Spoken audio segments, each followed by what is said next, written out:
7h46, le coup de fil de l'actu, on le passe, Emmanuel, à la députée La République En Marche de Valence. Bonjour Mireille Clapeau. Bonjour. Dites, qu'est-ce qui se passe? Vous en savez plus, vous qui êtes à La République En Marche. Pourquoi il en finit plus d'arriver ce remaniement? Alors j'espère moi aussi qu'on sera fixé dans la matinée, parce que comme je m'envole en début d'après-midi pour l'Arménie, pour le sommet de la francophonie, j'aimerais bien être fixée.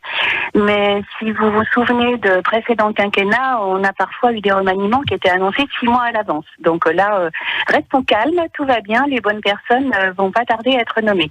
C'est quoi l'idée? C'est Emmanuel Macron qui n'arrive pas à trouver les bonnes personnes ou qui n'a peut-être pas les bonnes personnes? Ou est-ce que c'est une façon de nous dire, tiens, c'est moi qui décide quand je l'annonce? Alors, je pense que d'abord, il veut être le maître des horloges et il a bien raison, parce que là, hier à l'Assemblée, par exemple, on a parlé d'urgence écologique avec le rapport du GIEC, on a fini de voter Pacte, on a travaillé sur d'autres projets de loi. Enfin, l'Assemblée qui a protesté quand même hier, justement, contre ce remaniement qui n'arrive pas. Oui, mais l'opposition s'oppose, c'est normal, elle fait son travail. Je pense que le remaniement, quand il va arriver, on aura oublié le temps que ça aura pris. Il faut faire les choses sérieusement.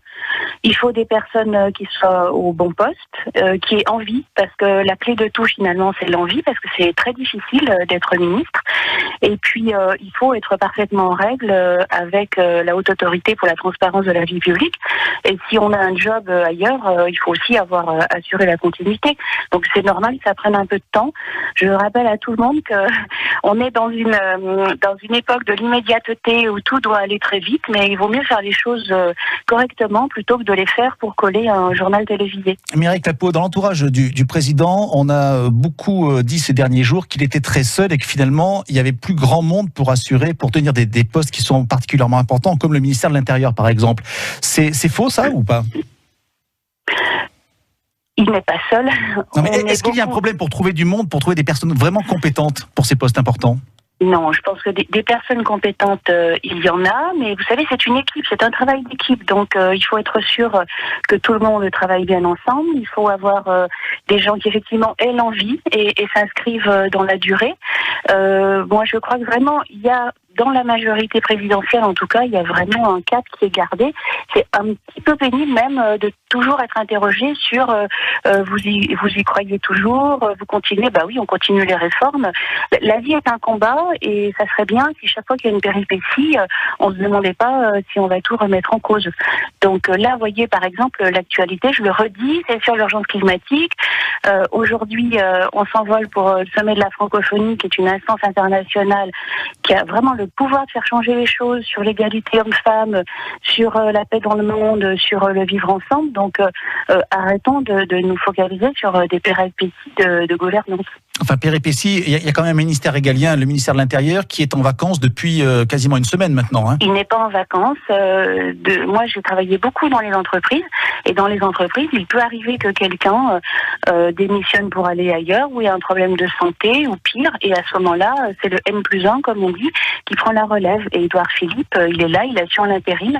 Et l'État, il est toujours en marche, en bon état de fonctionnement. Donc, moi, je considère qu'il faut surtout travailler et peut-être pas trop se focaliser là-dessus. Mais j'attends, comme vous, la nouvelle équipe, bien sûr. Bon, on va attendre. Madame Clapeau, vous serez tout à l'heure dans l'Air Force One français, l'Airbus présidentiel, justement aux côtés d'Emmanuel Macron pour aller à ce sommet de la francophonie à Erevan, en Arménie. Dites, est-ce que dans ce cadre-là, Emmanuel Macron est un président auquel on peut aller parler comme ça dans le cadre d'un voyage et lui parler des problèmes que vous avez évoqués directement? Alors, mes collègues députés qui ont fait ce genre de voyage m'ont dit qu'effectivement, il y a un temps qui est réservé pour les députés. Donc moi, j'ai un certain nombre de propositions à lui faire. Je pense que j'évoquerai aussi ce qu'on me dit en circonscription, parce que c'est mon rôle de faire remonter les informations. Quels sont les problèmes que vous allez lui faire remonter, justement, directement ? Alors, vous voyez, j'ai discuté tard hier soir par mail avec une personne qui me parlait de l'urgence climatique. Et moi, je lui disais qu'il faut, en territoire, déployer des transports alternatifs à la voiture, qu'il faut isoler les logements. Ça, c'est des choses qui préoccupent et même qui inquiètent les gens. Et puis, le pouvoir d'achat, je crois que les citoyens se sont pas encore rendus compte qu'il va y avoir un gros saut positif de leur pouvoir d'achat, avec des charges qui vont disparaître, avec la taxe d'habitation qui va être supprimée. Et qui va augmenter aussi pour certains. Sur la CSG. Enfin, vous avez entendu quand même la grogne, mine de rien. Effectivement, il y a des choses positives qui se passent sans aucun doute, mais vous avez sans doute entendu ce matin sur France Bleu Drôme-Ardèche, la grogne dans la rue hier, elle est profonde.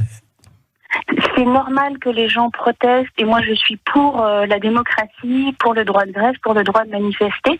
Donc c'est tout à fait légitime, mais il y a aussi des personnes qui bénéficient de toutes les mesures qu'on prend et donc il faut faire la part des choses entre ceux qui crient très fort et puis ceux qui nous disent tout doucement donc ça va pas si mal quand même et vous faites plein de choses et continuez à réformer. Merci beaucoup Mireille Clapeau, députée de La République En Marche de Valence. Bon voyage et donc bon vol à côté du président Macron dans l'Airbus présidentiel direction Erevan pour ce sommet de la francophonie qui s'ouvre aujourd'hui. Bonne journée madame. Merci.